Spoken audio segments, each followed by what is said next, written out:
Hi.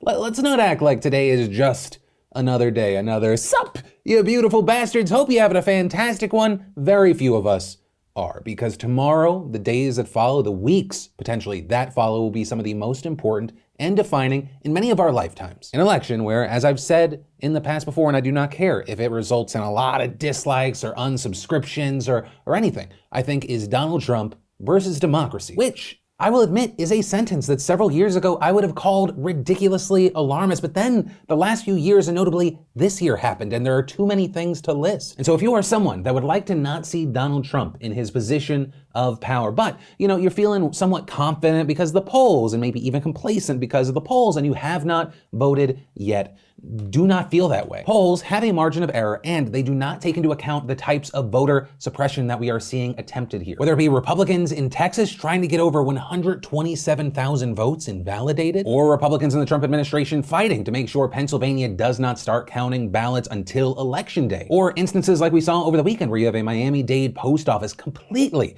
slammed with ballots. There are concerns, are these actually going to get counted? A federal judge has to get involved. This following a Trump loyalist being put in charge of the USPS. And so I say vote like Donald Trump has his finger on the scale. If you can still vote early in your state, then vote early today. If you have not returned your absentee ballot yet, do not mail it in. Go return it today. And if you are voting in person tomorrow, go make a plan today. And know your rights while you're at a polling center. If you show up to the poll and there are questions about your eligibility to vote, you still have the right to cast a provisional ballot. If you have a disability, you have the right to vote with accommodations. And extremely important, because we are very likely to see a ton of this Tuesday night, if you are in line when the polls close, stay where you are. You still retain the right to vote when polls close if you were already in line. It doesn't just disappear at 8 p.m. like the clock striking midnight on Cinderella. Simply put, election officials should process everyone until that line ends. And in a lot of states, even if you are not registered to vote right now, you can actually do it same day. I'm talking key and battleground states like Iowa, Michigan, Minnesota, Nevada, New Hampshire, Wisconsin, as well as, and these also matter because there's a lot of important stuff happening in your state, in your counties, California, Colorado, Connecticut,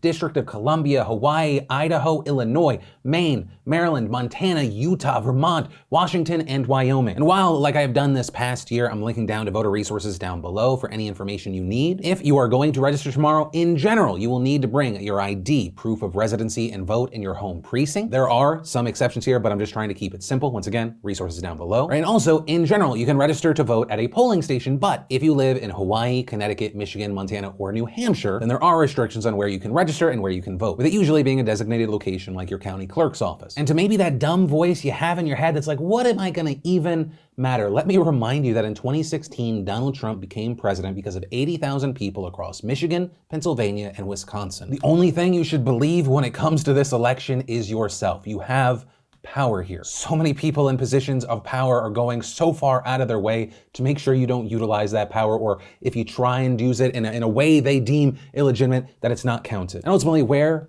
I'll end this intro is for everyone that tries, thank you. Also, I want to make it clear, even though I hate Louis DeJoy and I'm disgusted by what we're seeing him do to the postal workers of America, thank you. I cannot imagine how hard life is for you right now. Oh, and also I feel like there's a huge point of education that is needed, and we've been hitting it over the last few months. Please be wary of anyone calling any states incredibly early on. This is not a regular election, and once again, efforts have been made in key states like Pennsylvania to make it so the vote count does take longer. And that is incredibly significant because it's states like Pennsylvania that may very well decide the election. And until those states are fully counted, we will not know who won. This despite some people, including Trump and his campaign, basically saying that ballots counted after Election Day are illegitimate. But here's the thing, and let me be absolutely clear. While there have been tons of legal battles over ballots that arrive after Election Day, there has never been any basis whatsoever to say that officials cannot finish counting ballots that arrived on time, even if that count goes beyond election night. In fact, no single state fully counts their ballots on election night, and some places won't even start counting until polls close. That is not new. That is what normally happens, even without a historic amount of ballots being sent by mail. And that is why these efforts by Trump and his campaign to undermine the counting of ballots is so insanely unprecedented and scary. Counting legitimate ballots is not stealing an election. It is not flipping an election. It is democracy at play. But yeah, and I guess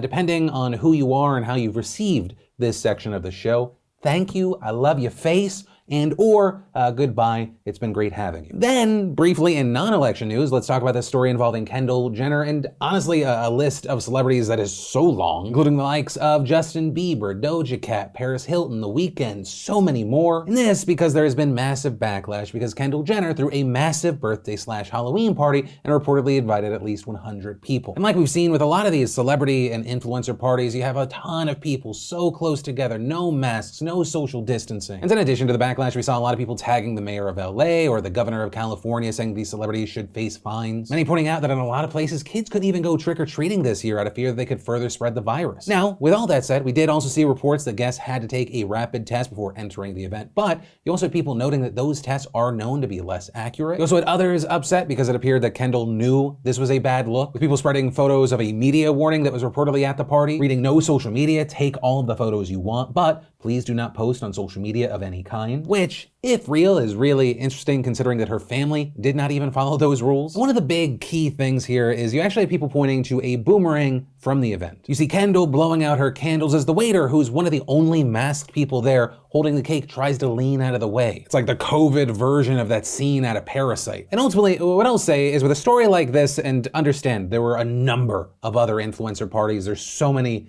names, and at this point you kind of know them, I end up finding myself agreeing with Simply Nailogical, aka Christine, who yesterday tweeted out, people aren't just mad at rich/famous people for having unsafe parties. Many have testing and are screening guests and so on. People are mad because the luxury of being able to do exactly that and go on with life and party with friends and family is exactly what most people can't do safely. But doing so feels a lot like it's not my problem you were poor, and it doesn't sit well with most people who look up to you. And noting this was for any influencers wondering why, but we all tested negative isn't a good enough answer. Personally, I think Christine nails it there. It also kind of is an example of why she's still one of my favorite creators. Massive success and fame, unlike a lot of people it touches, where it makes someone think that, you know, I'm different than regular people or I'm better than other people. It makes her more careful with what she does because she has a platform. Yeah, maybe that's how I'm gonna end this story. Don't be a Kendall, be a Christine. But from that, I want to share some stuff I love today, and today in Awesome brought to you by Keeps. You know, 2 out of 3 guys will experience some form of male pattern baldness by the time that they're 35. Everyone's got that brother, uncle, or friend, and if you don't want to go down that road, you don't have to just sit idly by. Keeps helps you stop hair loss before it's too late with their scientific and affordable approach to treatments that are up to 90% effective at reducing and stopping further hair loss. And Keeps offers generic versions of the only 2 FDA-approved hair loss products that are out there, so some of you may have already tried them before, but probably never at this price. Which, on the note of price, fantastically, for a limited time, you beautiful bastards can get 50% off your order. All while not having to go to the doctor's office for your subscription, getting your products delivered directly to your home. And so, if you're ready to take action and prevent hair loss, go to keeps.com/DeFranco or just click that link in the description down below to receive 50% off your first order. And the first bit of awesome today is in the very near future.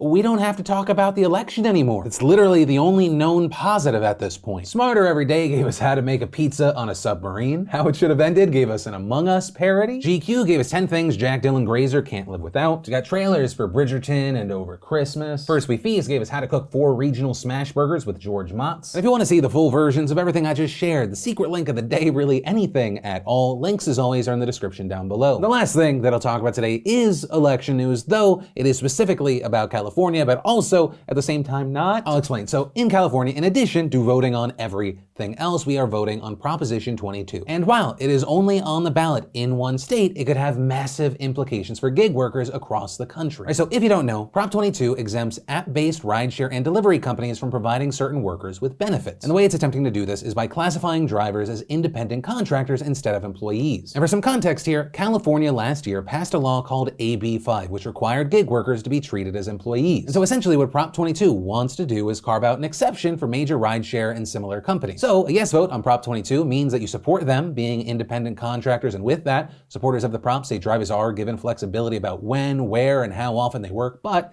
not given standard benefits. Supporters also saying that rideshare and delivery prices could see spikes if it is voted against. And a no vote on Prop 22 means that you think that these drivers should be hired as employees, giving them standard benefits like better access to health insurance and sick leave, though potentially given less flexibility. With opponents of Prop 22 saying that companies like Uber and Lyft and others should not be able to exploit their drivers and deny them their right rights and protections. But also, understand this is the most simple explanation of the prop, and it has become extremely controversial in California. And with this proposition, major rideshare companies are fighting hard, with Politico reporting that over $200 million has been spent to campaign for Prop 22, and saying that virtually all that money has come from 5 companies trying to keep their contractor-based models: Uber, Lyft, Postmates, Instacart, and DoorDash, whereas opponents have raised just around $20 million. And that massive difference in war chest is also the reason why those Yes on 22 ads have been all over the place in California, saying that it'll actually save jobs, protect independent work, and provide drivers with benefits like guaranteed minimum earnings. Though that minimum earnings claim has seen a lot of pushback because many people have pointed out that those earnings only come in when drivers are actively working en route,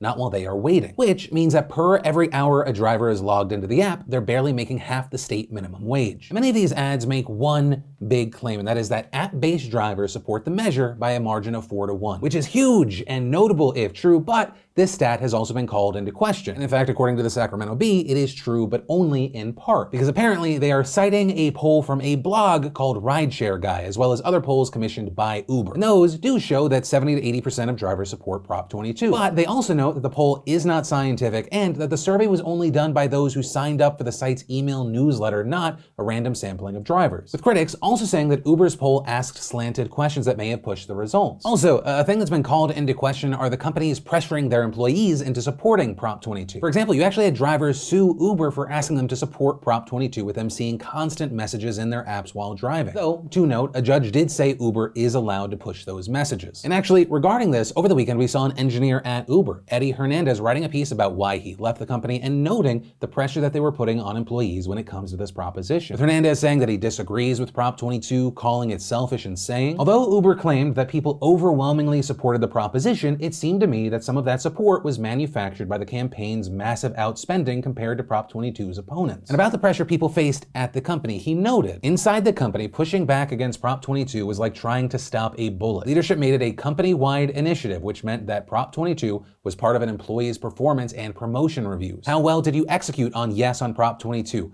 UX, writers, designers, developers, marketing, and policy folks were expected to aim all their efforts at getting a yes on Prop 22. Also, on top of that, internal messaging communicated an expectation of loyalty toward Uber above all else. Unlike drivers, I did not have to deal with constant in-app pop-ups asking me to commit myself to voting yes on Prop 22, but if I, as an engineer with considerable power, influence, and access to Uber leadership, felt coerced into silence about Prop 22, how did drivers feel? And once again, I am talking about all of this because this is not just a statewide issue. This could set a precedent for the whole country. Places like CBS News noting that if Prop 22 passes, other companies will likely try to make their employees into contractors to save money. And in addition to that, you have people like New York Times writer Kate Conger also saying, no matter the outcome of Proposition 22, it's just the beginning of what I think will become a national debate over regulating gig work. Companies like Uber and Lyft are already beginning to lobby for similar changes at the federal level. Also hitting a key point with, it also raises questions about how traditional employers will manage their workforces in the future. Will we see employers shift their employees to a gig work model in order to take advantage of the reduction in costs that Uber and Lyft have long enjoyed? And keep in mind, none of this is happening inside of a bubble. We are still dealing with a pandemic, and while recently net employment gains are there, we are also seeing, and this is important, increasingly larger numbers as it pertains to permanent job losses, which is a reality that could probably be used by both supporters and opponents of Prop 22. Right, more people need opportunities, but also more people need support. And actually, regarding what we should expect, well, according to a poll from UC Berkeley last week, it showed that 46% of voters were voting yes, 42% were voting no, and 12% were undecided. So it is a tight race, and it's gonna be an interesting one to watch. And so with all that said, I do want to pass a question off to you. What are your thoughts on this? And actually, also, if you are a driver or an app-based worker, what do you think about Prop 22? Do you support it? Do you oppose it? Why not? I'd love to hear from you, because the results here very likely will impact the jobs of millions and millions of people. And that is where I'm going to end today's show. As always, thank you for being a part of my daily dives into the news. Also, if you're new here, you want to join the family, or maybe just check out a few more videos, be sure to hit that subscribe button. And hey, I always recommend text me at 813-213-4423. Promise I will not send you feet pics. Probably. But with that said, of course, as always, my name is Philip DeFranco. You've just been filled in. I love yo faces, and I'll see you tomorrow. Who tomorrow?